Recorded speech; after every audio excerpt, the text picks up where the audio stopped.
Good night to you all. It's Sunday the 29th of September 2024.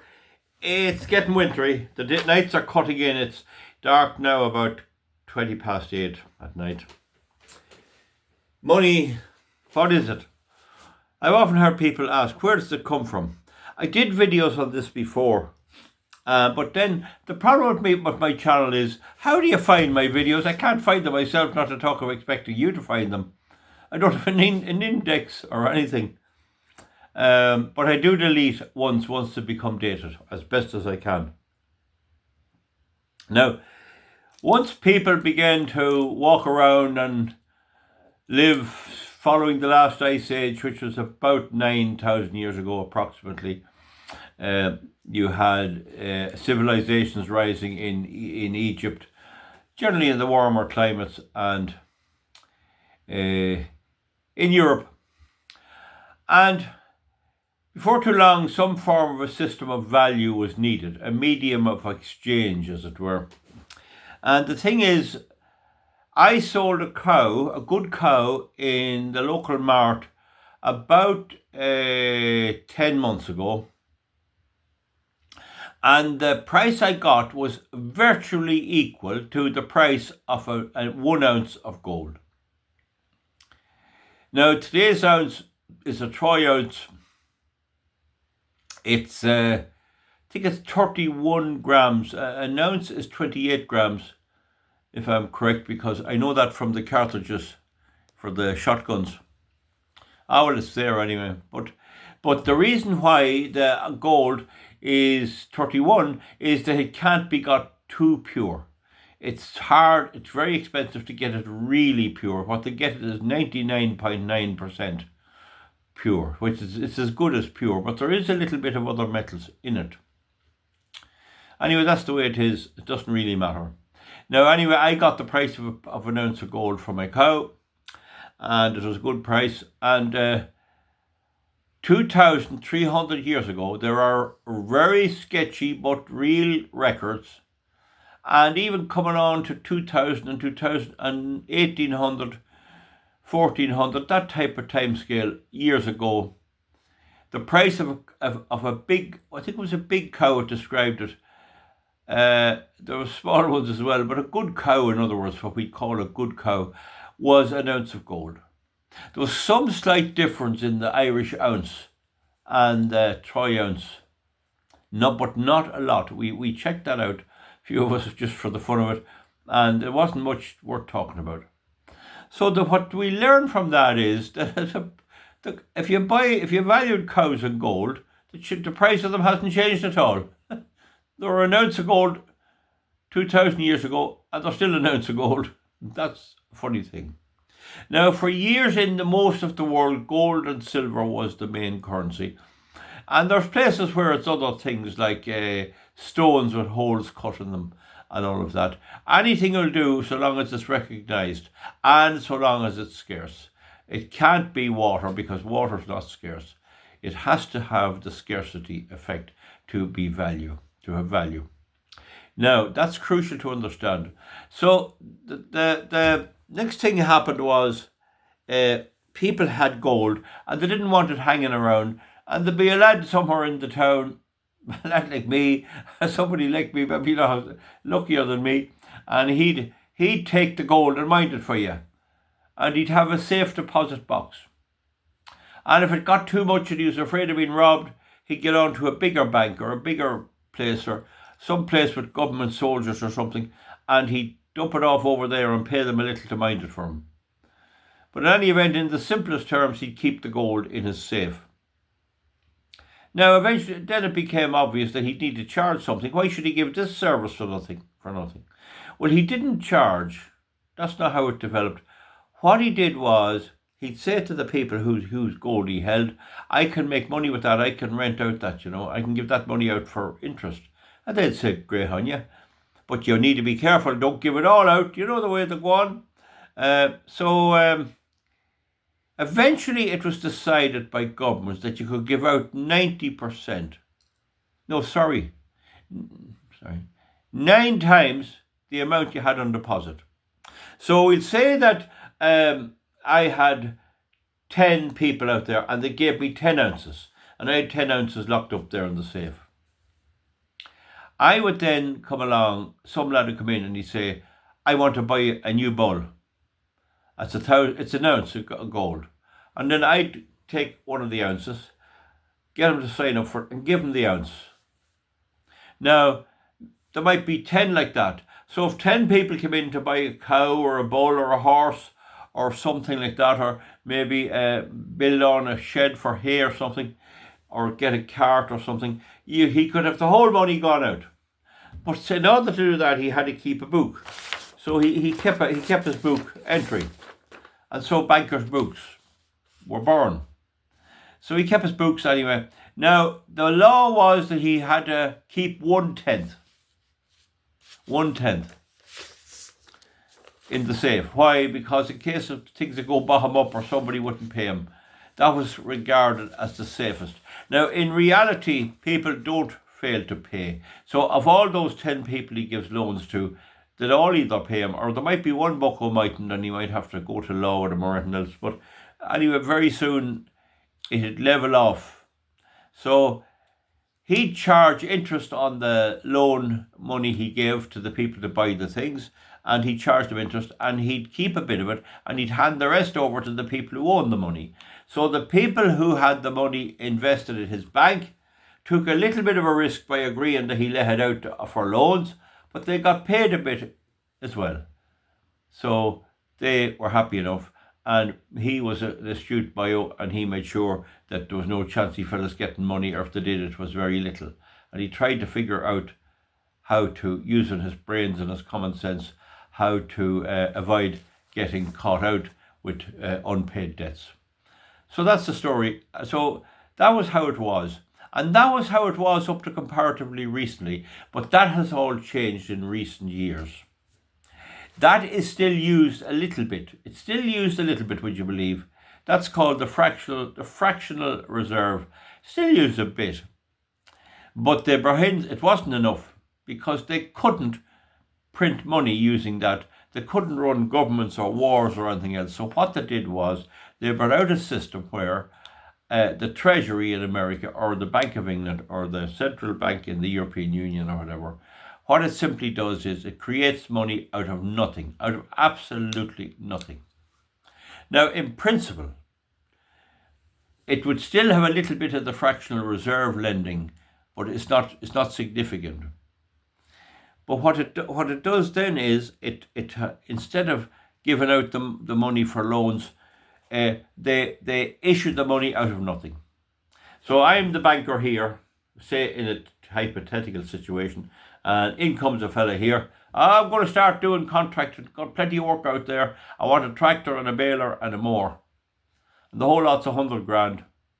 And I want you to give me the loan, and I'll pay interest to you as I go ahead. And I check him out, and I know him. He's not a bad fella, not afraid to work. He might be a kind of a fellow that is afraid to work, but in this case, he's a good enough fellow. And so I don't have the money in the bank to give him. And if I had, I could give it to him and get interest, but it's all loaned out.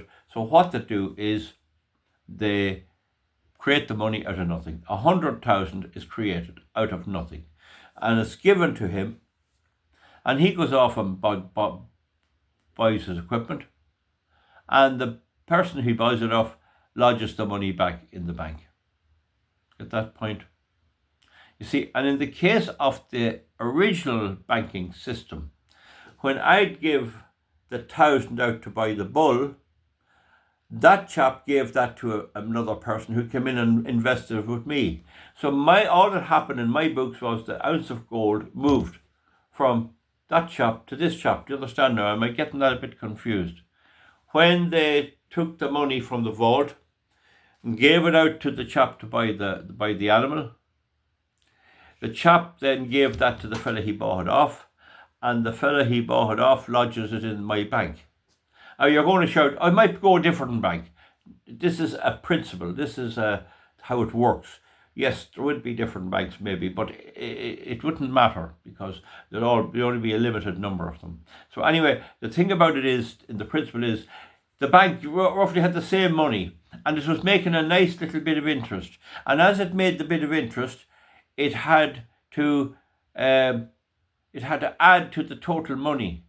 The interest was their money. So now, over a period, they'd have interest as well. So whereas the fella that were hitting the money, the gold, put in there, and the fella that got it out, they were all, the gold amount was the same. I was getting a bit of interest, and so the money was going up. I had to get that interest by getting gold or whatever. They'd have to get another bit of gold somewhere and give it to me as the interest. So the amount of gold in my bank would go up as I claim me little bit of interest and put it in the vault as well.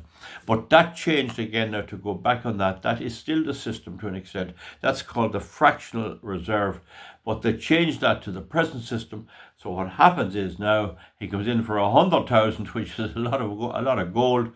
I'd say 100,000 is by 2 kilos. I don't know. We're not going to it. It was $56 for a kilo there a while back. But anyway, it'll buy 2 big chunks of gold, 100,000, and but it's not gold. It's just printed money out of nothing. He gets it. The fella he buys the machinery off may lodge it in my bank or may lodge it in some other bank, and it increases the amount of money in circulation.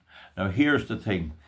As the young fella, we call him that for the sake of it, pays back the loan, he pays me a little interest, which is my money. I can keep that bit. I have to pay a bit out too. I don't have to pay anything out because it's not money that I took in. In the case of the fractional reserve, you have to pay the money, you have to pay a bit of interest out and keep the difference yourself. So if it's 6% you get in, you give your man 4 and you have 2. Now with this system, you don't have to pay out any interest to anybody. You just create the money out of nothing and you collect a bit of interest. And as he pays back the principal, you deduct that from the money supply. So essentially the money supply goes up by 100,000, and as he pays it back, that money is killed. It's knocked off the balance sheet of the bank. Understand that? Is that a bit confusing? Maybe it is. But this is how it works. So in America, the Federal Reserve will do that. They'll do that. Now we come to governments. Governments have a hunger for money and they issue bonds. And a lot of people buy bonds. A lot of rich people would buy government bonds. I'm sure there are a lot of people we would meet on the street hold government bonds. They're usually issued, either can be split up into amounts, but $500 million is $500 million would be the normal nominal amount of one bond. And so you buy it, you loan them the money, and they pay you interest every year, and they pay back the principal after 10 years. Now, I think that gets it explained reasonably well to you there. So this is the change. Don't ask me when this happened, but this is the change that happened, they say, in the last 30 years, that they can print the money out of nothing. Now, in principle, they print the money out of nothing. So I'm the banker. I print the 100,000 and I give it to the John Henry, the chap, and he buys the equipment. It's chancy, but that 100 would come back into my account from the person he bought it off. But of course, it would go out to wages and everything as well. So as he starts paying back the principal, I take that money off my balance sheet. Do you understand? So I don't need to have it in the vault. I just have it on the balance sheet. I just have it on the balance sheet. Money issued out to him, and it's been paid back, and I take it down off the balance sheet after. You see, so that when he pays back all the money, supposing there was some deal that he could pay it all back in a year and he'd done very well, and he gives me the 100,000, he has to give me whatever interest is needed, and then I take that 100,000, and that's killed. That's killed. All I get out of it is the interest. Does that explain that? Now, the government wants money, so they'll issue bonds to people, but the European Central Bank, the Bank of England, and the Federal Reserve, they'll buy government bonds. They'll issue the debt. The government wants 2 billion. They'll issue 2 billion and just write it up on their balance sheet and give that to the government. And the government goes off and fights wars with it, and they pay for themselves and pay for luxuries and build buildings and build schools and build bicycle sheds at 336,000 and build security huts for 1.4 million, and off they go and they do that. So they spend this money and then they pay back interest on that bond to the Federal Reserve or the central bank. See that? They pay that back. And as they pay it back, it's killed. It's taken off the balance sheet of the bank. It's killed. So as I said, in a hypothetical situation, I'd issue 100,000 too much. It's out there, and the next thing I just kill it off and say, that's gone. That's loans paid, it's gone. But in reality, that's not what happens with government. They never paid their debt, and so they roll over these bonds, roll them over. And funny enough, people who have money, they love government bonds. They don't really default that much. Even they do, there's something come up again. But there can be a problem for rich people where they put their money. So the next thing then is if they don't kill that money, if it's not repaid, and if it's the government and they don't repay it, and they don't kill it, that means that extra chunk of 100,000 euros or whatever it is, dollar, is now out there. It should be pulled back as they pay it back, but it's not. And so the money supply goes up by 100,000 in the case of my bank. And that's inflation. That creates more money, so you have more money chasing too few goods. Inflation is too much money chasing too few goods. That's when everything else is equal. In the case of America, when it was developing from about 1870 to 1970, there was so much increased economic activity that when you put out money into it, it was absorbed for good reasons.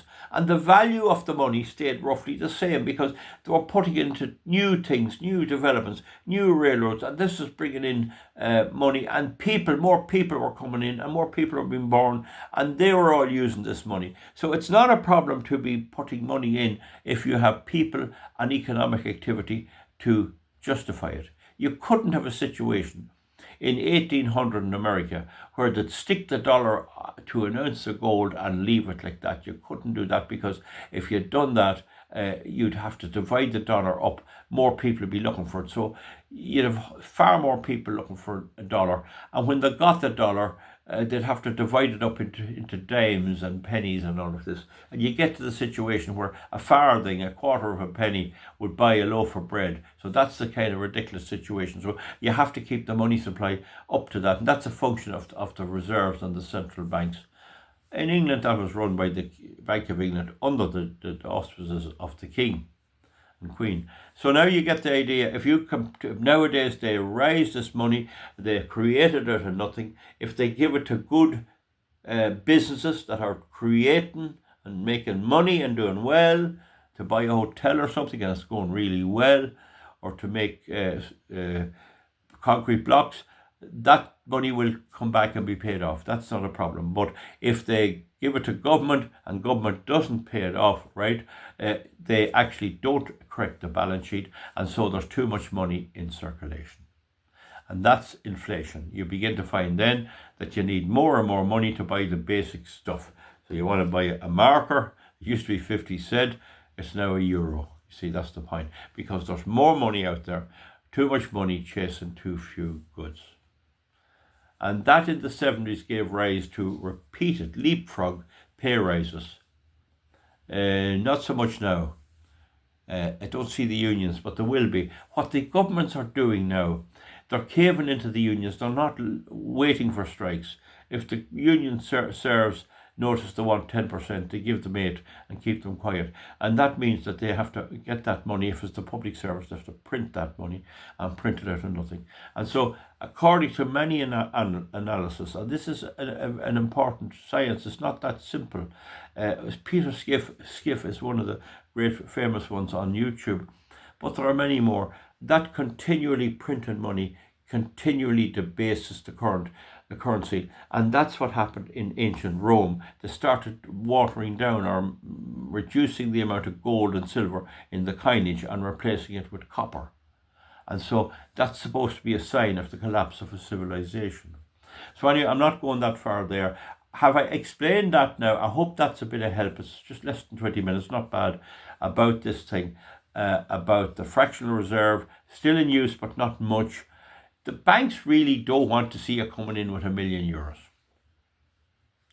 Because you come in with €1,000,000, they have to give you a little interest on it, and they have to pay it back. And if they bring it into their system and spend it on something, and you come in looking for it, they have to get that money.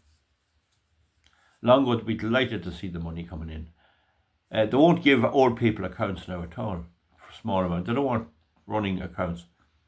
But so there's no big incentive for them to take in all this money, but it helps a bit. It means they have less to print or less to create out of nothing if they get in other people's money. So it's not that they don't want it all, they'll take a bit of it, but they're not stuck.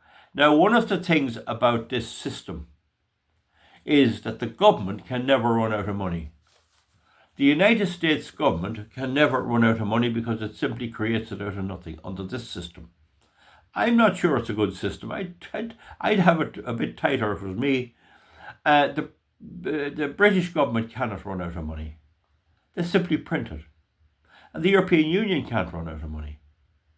And Zimbabwe thought it'd never run out of money. And so they print and print and print, and so the money becomes worthless. But governments generally know it's not a good idea. But some of the left-wing globalist governments, it looks to me like this presidential candidate in America, Kamala Harris, doesn't know any of this. Indeed, I'm not so sure if Mr. Trump knows it either. So if the lending brings in great economic activity and genuine growth, then you can that's all right, because there's product coming in. Do you understand me now? I like to sour my eyes. It's coming in. Do you understand that? But if there's stagnation, it's not coming in. And this is one of the reasons why I have been critical of our energy policy. I claim, though many people won't like me saying this, solar farms and wind farms produce nothing. They're a waste of money. They will never pay back. And when I checked their accounts of 40 Irish wind farms, I found they're all can't make a living at all. They're not getting by at all. They're being carried by parent companies. But in inflation, you can get away with anything. If you're connected with the government, like electricity is, or like gas, or gas, electricity, water, you can print the money to let you out. And that's the difference in you and I. You and the banks. The banks can print the money. Government can print the money. Now, where the problem arises, if you need vital resources such as oil, such as corn, such as dairy products, if you're in an Arab country where there's very poor soil or there's not much growth of crops and that. If you're in one of them, you need to buy stuff. And up to recently, to buy oil, you needed to get dollars.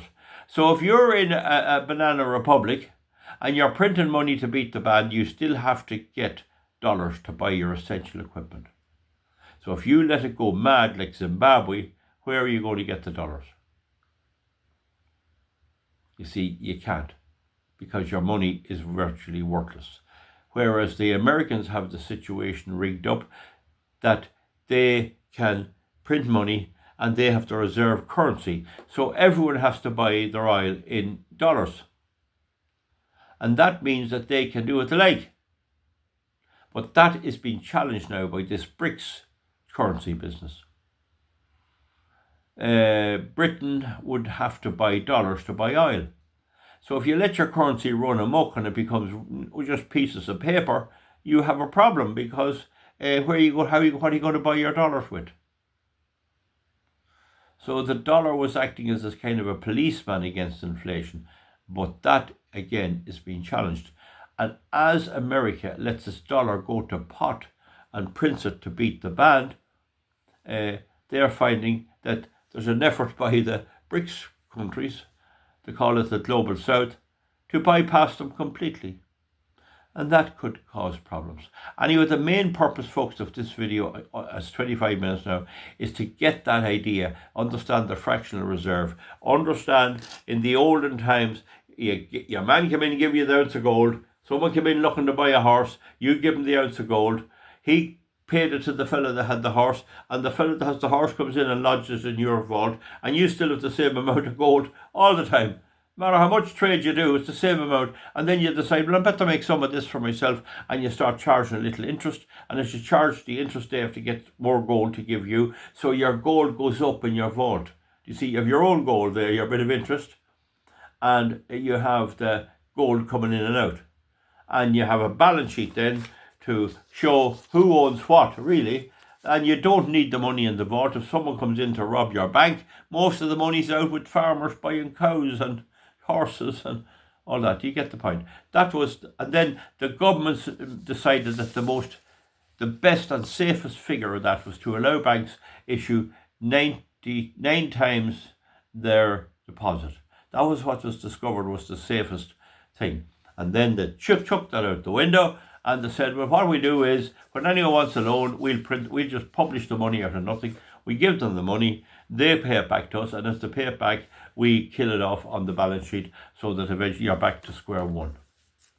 That would technically work if you did write off the money on your balance sheet. But of course, government steps in, and they're greedy for money, and they own the Federal Reserve, they make the law, and so the government wants money, and they're seen as a safe haven for investors and all, and eventually half the world is investing in the US economy and the US welfare payments and policing and all of that. So you get the general idea about how money works, but if you print way above what's sensible, and you're not a reserve currency, where are you going to get your dollars with your phony money?